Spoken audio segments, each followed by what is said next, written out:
Hey, this is Jason Pike, the author and the narrator of A Soldier Against All Odds.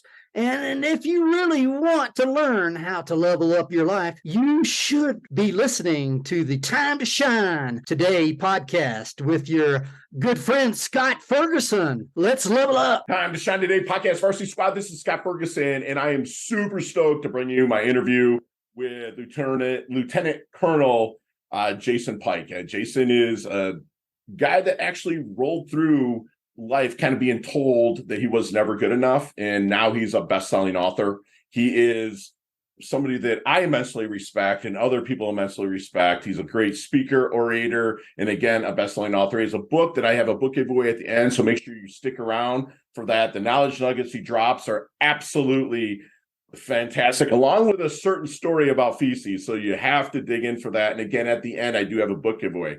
So without further ado, here's my really good friend, author, just a kick-ass human being, Lieutenant Jason G. Pike. Let's level up.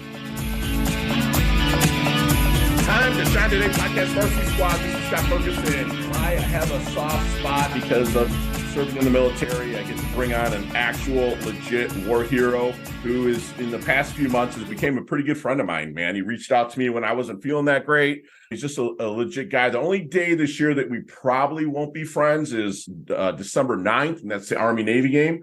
But I brought on my really good friend here, decorated combat veteran, Lieutenant Colonel retired Jason Pike, who served 31 years in the U.S. Army, including 9 years overseas in 5 countries. Total badass here. Jason earned over 30 service awards and badges, and his diversity of Army jobs, assignments, and schools from age 17 to 48 sets his military memoir up differently than most. With a straightforward account of one man's journey, he inspires audiences nationwide and shows how to be resilient and to persevere no matter what disadvantages and life struggles may happen. I love his kind of quote on his homepage. His mission in life is to help others persevere and find strength to face adversity, fear, and hope. And it goes on a little bit longer than that. But in the show notes, you'll see a fantastic website all about Jason. Also, I will be doing a book giveaway because he's the author of A Soldier Against All Odds, a memoir by Lieutenant Colonel Jason G. Pike. But wait till the end because I do have that book giveaway. And Jason, thank you so much for coming on. Please introduce yourself to Time to Shine Today podcast, Varsity Squad. But first, what's your favorite color and why? Oh, my favorite color is orange because it stands for Clemson University, and I love it. We were talking off mic a little bit about Dabo and how I've been blessed to be able to learn from Dabo and actually speak with him. That's absolutely awesome, and I love Clemson. Every time they beat Bama, it just makes my heart sing so loud. I'm from Michigan, so I'm like a Sparty fan, which they don't really make it to the dance too much. But like Clemson, man, they had a heartbreak, I believe, the first game of the season. This year. Yeah, but they'll turn it around, man. Yeah, they'll turn it around. Their leadership's in place. So, hey, man, let's go back a little bit, man. You were very transparent to me off the mic about maybe education. Took you a minute to get through there. Let's get from the roots, man, and kind of start there if you don't mind, and just work our way up. Yeah, I'm honored to be on your show, Scott. But yeah, I failed the first grade. I was identified with learning problems. I mean, this ain't just rumor. This was actual certified, bona fide people telling me this guy ain't got much to, he ain't got much to offer there. Reading and writing are my worst subjects. I failed first grade English, and I struggled in life with English. Oh, by the way, I'm a national best-selling author, but that's a different point here. We can go into it a little bit different. But no, in the very beginning, there was not a lot of expectations from my parents, and they had legitimate reasons because the school counselors, the educators were saying, Jason, he doesn't have his stuff together, pretty much. Yeah. So with the naysayers back then, man, like what seeds did they plant? Because a lot of parents tell their kids no, like 135,000 times by the time they're 13. So they have it planted to the negative. So how did you use that naysaying, that negative, eventually to your advantage? Yeah, for the most part, I believed it. In other words, when you fail the first grade and they identify that you have problems, and it's verified, you don't have a whole lot of I just thought that I might be a manual laborer for the rest of my life, or someone who'd be doing minimum wage jobs. That's kind of how my expectations were all the way up to age 17 before I joined the military. So that was just what I thought was going to happen. Once I joined the military in 1980. Well, 1982, 83, I went to boot camp. And I went through all kind of hell, at least it was for me. Mhm. I felt that I could do a little bit better. It wasn't, my plan wasn't organized, but I knew I could do better in life just because I hit some rock bottom areas in the in Army basic training. Yeah.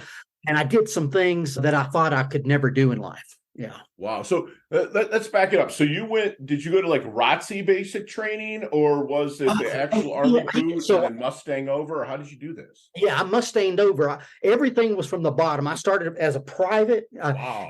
It was also not in the regular Army. I was in the nasty girls. Well, we call that the National Guard, the Army National Guard. So so the South Carolina Army National Guard, we're not rocket scientists, but I joined and I went with them for about 4 years before I transferred into Clemson University as ROTC. But being identified as a problem learner, and I almost got kicked out of Army basic training. I nearly did. They sent me to a criminal correctional facility. This does not happen. This does not happen, but it happened to me and another soldier. But they sent us to this criminal correctional facility to get ourselves straightened up, to get our ass. It's kind of like that old Scared Straight program where you enter as a teenager. Yeah. So we went in there, and it was a different level of hell.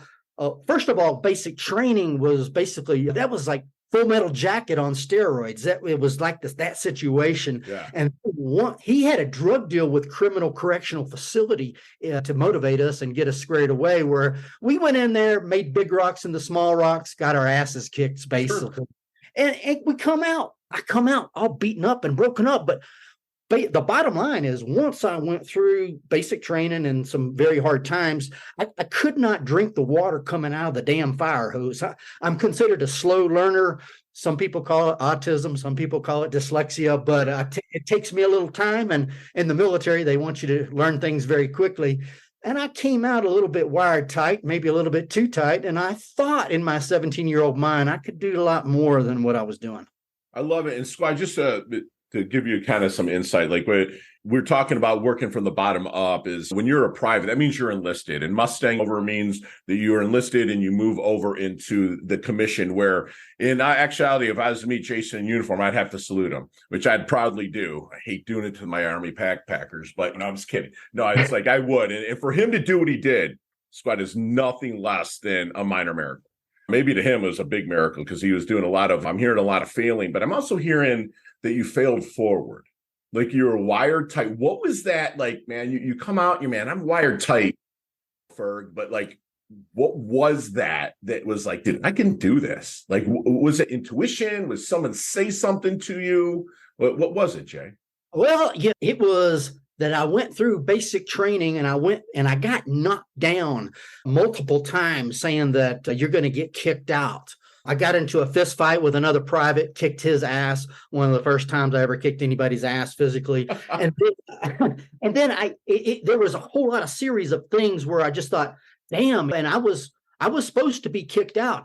I thought when I went into the criminal correctional facility, they were going to process me out, but I made it. And I just graduated basic training, which a lot of people do. But for me personally, coming from the situation I thought, wow, I think I can do more. And then I did, and I decided to stay on in the National Guard and go to college, and then go into the ROTC Ranger program, which is another level of just building small little baby steps. And is what I did, is just or putting little notches on your belt. Okay, this is just training. Now maybe I'm E2 private or secondary, and I just walk up the ladder, and I look back to where I was, and I'm thinking, I'm slow going it, I'm baby stepping it, but I ain't moving up. And so that's kind of how I looked at the process of going forward, failing forward. That's beautiful, Jason. Squad, do you hear that? I mean, we talk about a lot of times trying to inch by inch, it's a cinch, right? By the yard, it's hard. Or short steps, long vision. That's what my boy Jason had.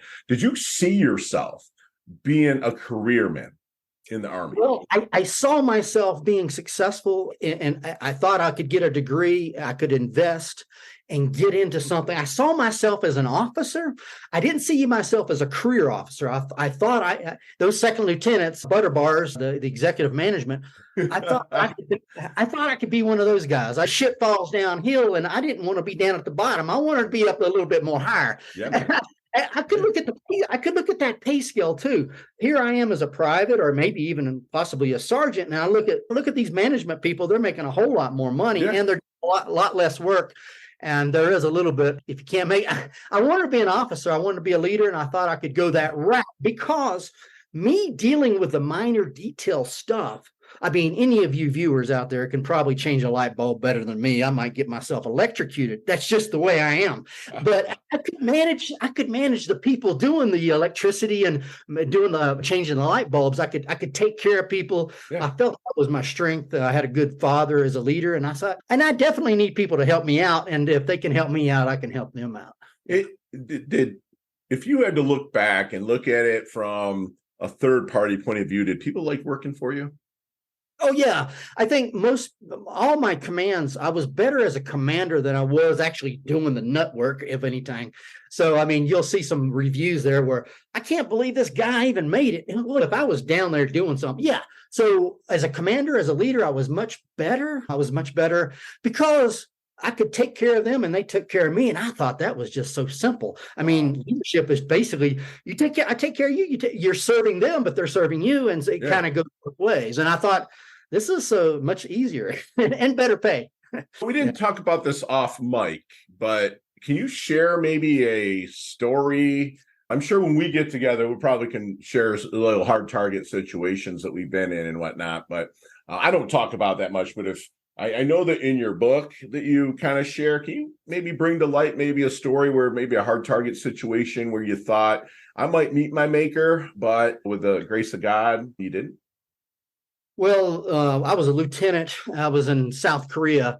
And with this story, I felt that I was going to drown in shit. I felt that I was going to, we have that term in life where it's called being neck deep or being but I was literally neck deep at night in a foreign country, suffocating, about to drown in a shit pool, a feces pool.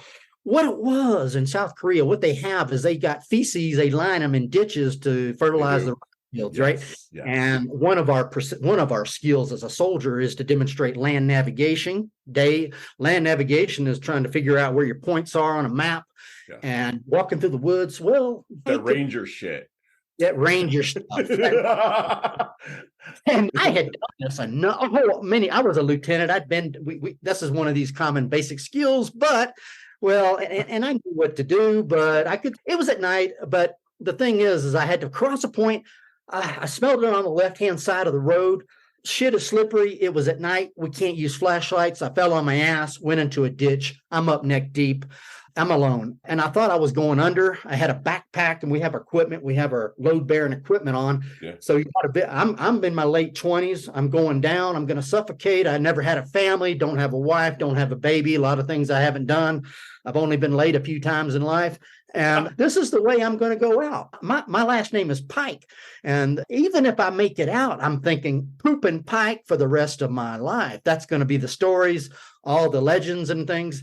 So I caterpillared up on top of the shit, crawled out of it, barely without sinking down back into it.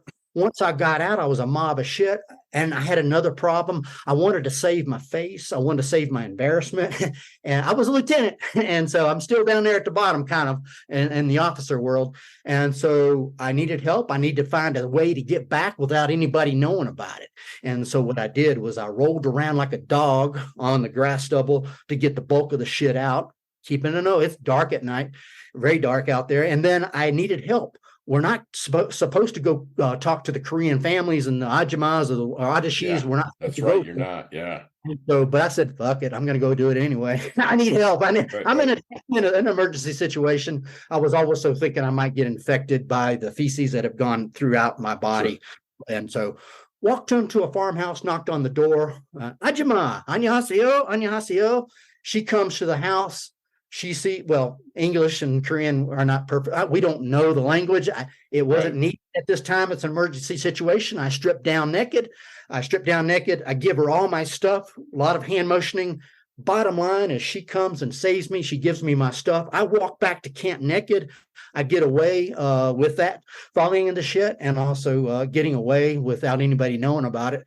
And she brings it back. Now, I failed the course, but I got it on a few other tries. But what I'm saying is, no matter what phase of life you're in, you'll always get into some sort of shit, but you just keep on trying and getting your way out of these things. And I found that these stories just kept on going through life. That's the shit story, but there's legal stuff stories, there's girlfriend stories, there's all kind of wild, crazy events. So I just thought I wanted to put that one out for you. Bro, that is amazing, because some people will be like talking about you're taking fire or whatever, and you're so transparent, man. And that's why you resonate so well, and why you rock stages, and people are so tuned into you, man.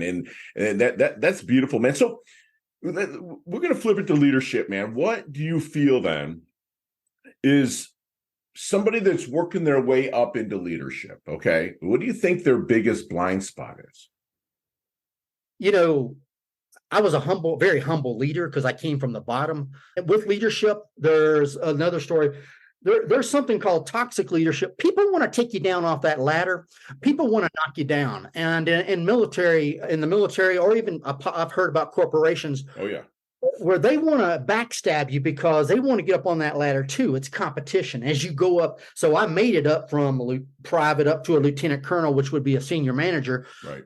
But my greatest horror, I feel it's a horror, is the political backstabbing and the competitiveness that they have to get to a high level. And I just thought, hey, I'm just a country boy from South Carolina. I'm just going to do my duty and move on like everybody else and get the education. But that's true. You can do it through hard work and effort, but then also you got to watch your back. Sure. You got to watch the people that may get jealous, or they may want to take you out, especially if you're good. Yeah. And it'd be with rumors. And with me, I had rumors that I was a spy, I was a pedophile, and there's others I've got detailed in my story.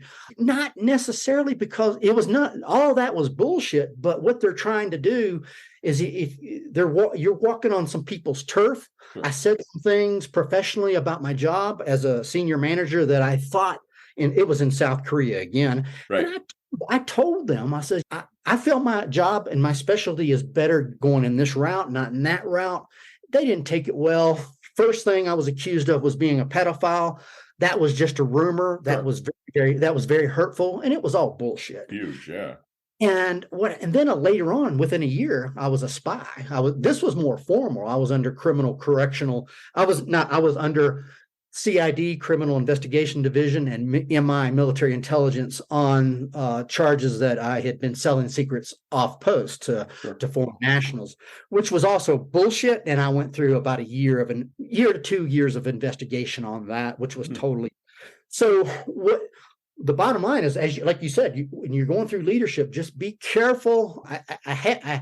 Just what I'm saying is be careful on what you say and what you do, and but sometimes you might just end up stepping on people's toes. But you got the hindsight 2020. How I could have handled that better is gone to the chaplain or the inspector general. Maybe there's a quality assurance department in there where people can be unbiased, and you can tell them your problems that you're having politically inside the organization or in the military, and they might be able to help you on that. Love that.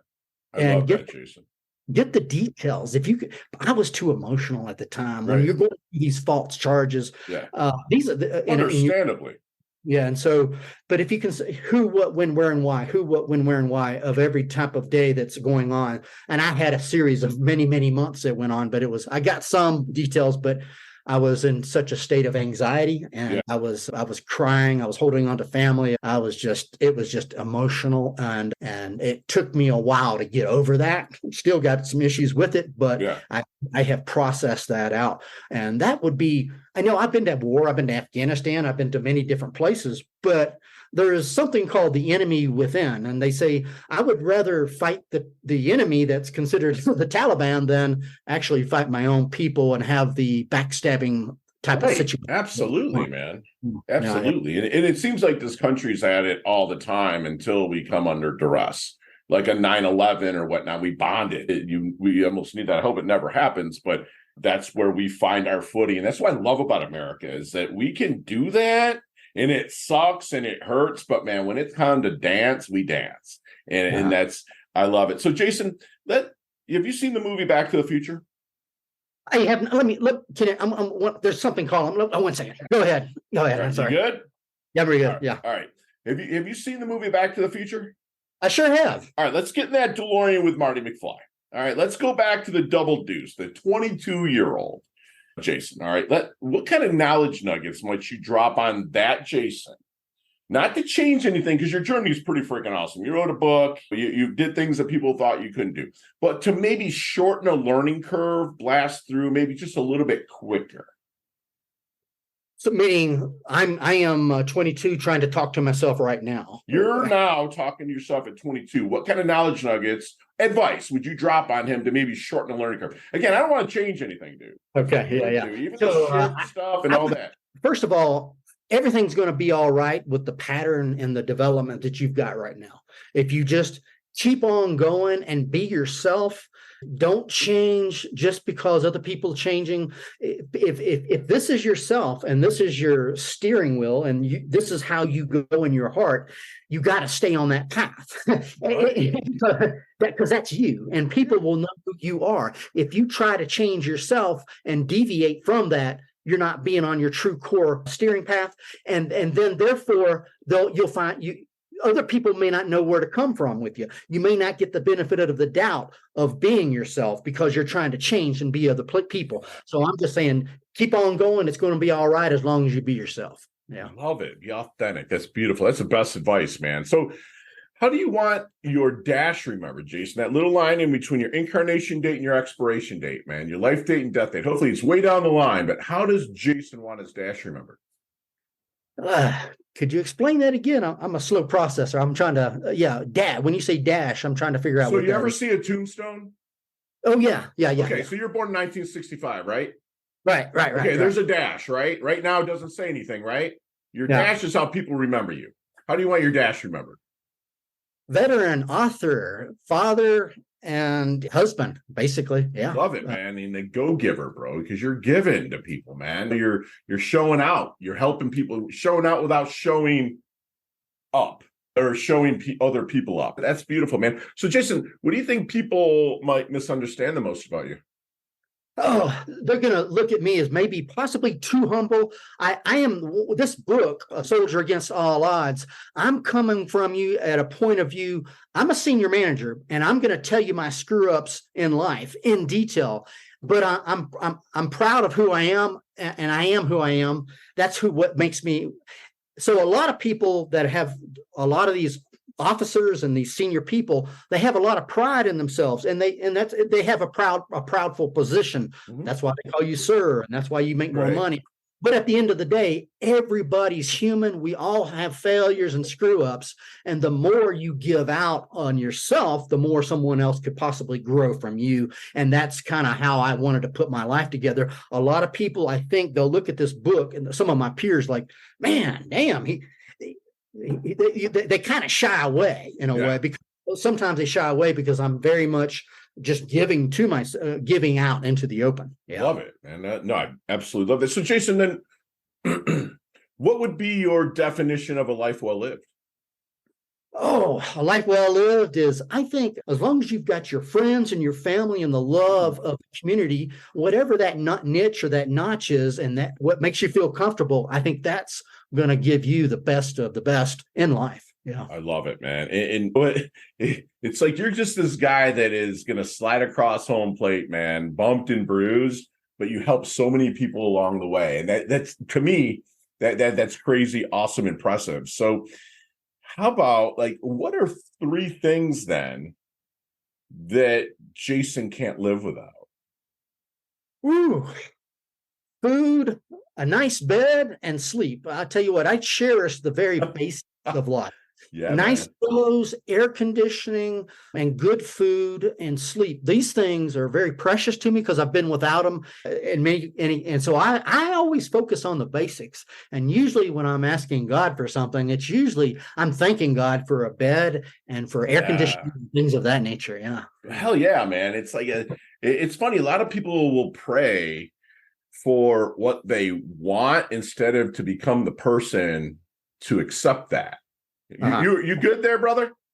Time to Shine Today podcast Varsity Squad. We are back, and Jason, we'll meet up one day, maybe rocket stage here and there, and talk about some of these questions at length. Maybe a brain grenade and sit back and enjoy some time. But you got 5 seconds today with no explanations, and they can all be answered that way. You ready to level up? Let's go for it. All right, let's do this. All right, Jason, what is the best leveling up advice you've ever received? Oh my gosh. You've got to improve your grades, son. My dad would say, son, got to get these grades up. Yeah. Grades up, beautiful. Share one of your personal habits that contributes to your success. Oh, physical fitness. That's the main thing. I have to get out and do something. Excellent. These are short answers. Let's go with it. Okay. See me walking down the street, like, man, Fergie looks like he's in his doldrums a little bit. Not your book. Give me another book that can help me level up. Oh, hey man, I don't have an answer to that one. No worries. What's your most commonly used emoji when you text? Thumbs up. Beautiful. Nicknames growing up? Jake. Love it. Give me a hidden talent or superpower that you might have that nobody really knows about. I'm a quiet, observant person hanging out, but I'm studying things. Yeah. Awesome. Chess, checkers, or Monopoly? Oh, Monopoly. Beautiful. Headline for your life? I did it my way. Yeah. Go-to ice cream flavor? Vanilla. All right, my man. So there's a sandwich called the Jake. Build that sandwich for me. What's on it? Turkey, tomatoes, lettuce, onions, and mayonnaise. Beautiful. Favorite charity and or organization you like to give your time or money to? Upstate Warrior Solution in Greenville, South Carolina. Love it. Last question. You can elaborate on this one a little bit. Well, what's the best decade of music? 60s, 70s, 80s, or 90s? 70s. Yeah. 70s, my man. Leonard Skinner. Love it. Jason, how can we find you, my brother? JasonPike.org. You'll find all my social media handles in there.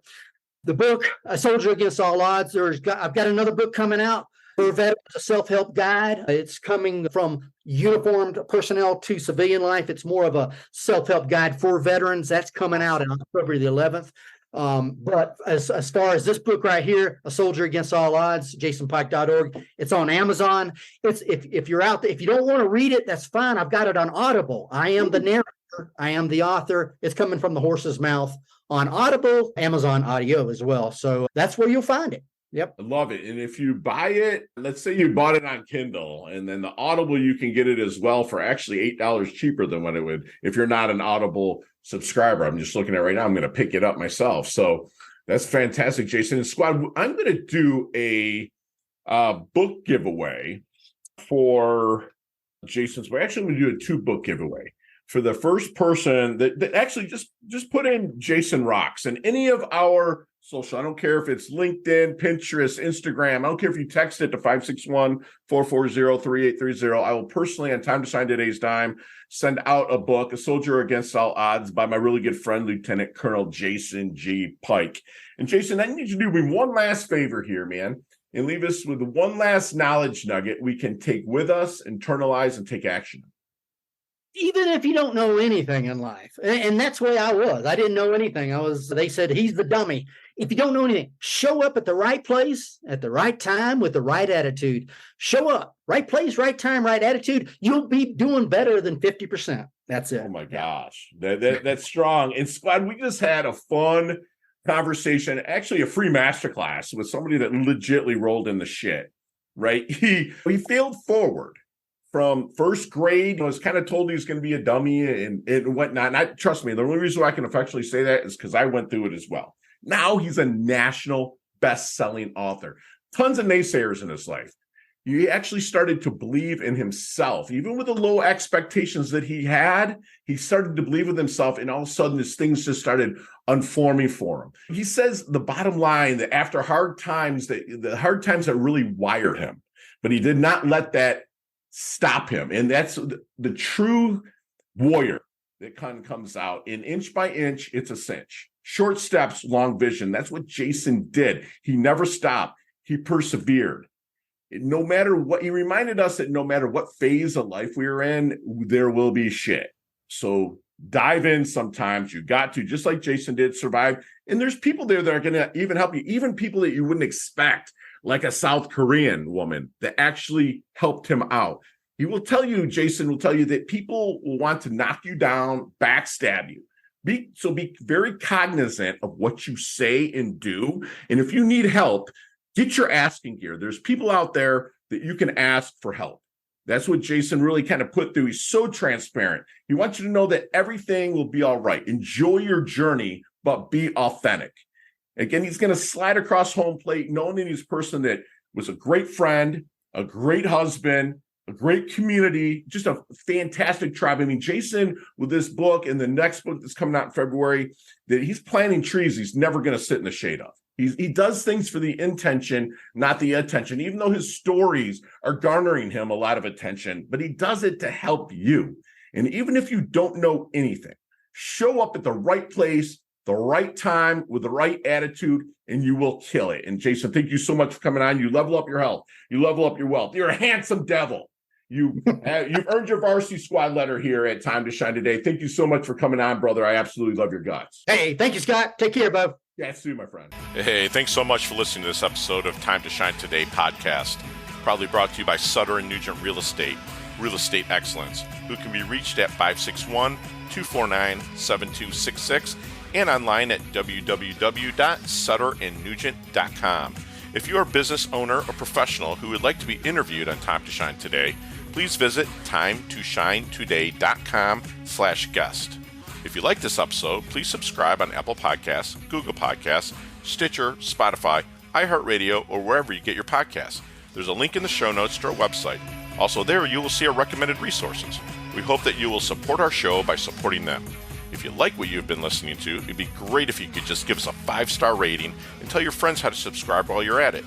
I'm your host, Scott Ferguson, and until next time, let's level up. It's our time to shine.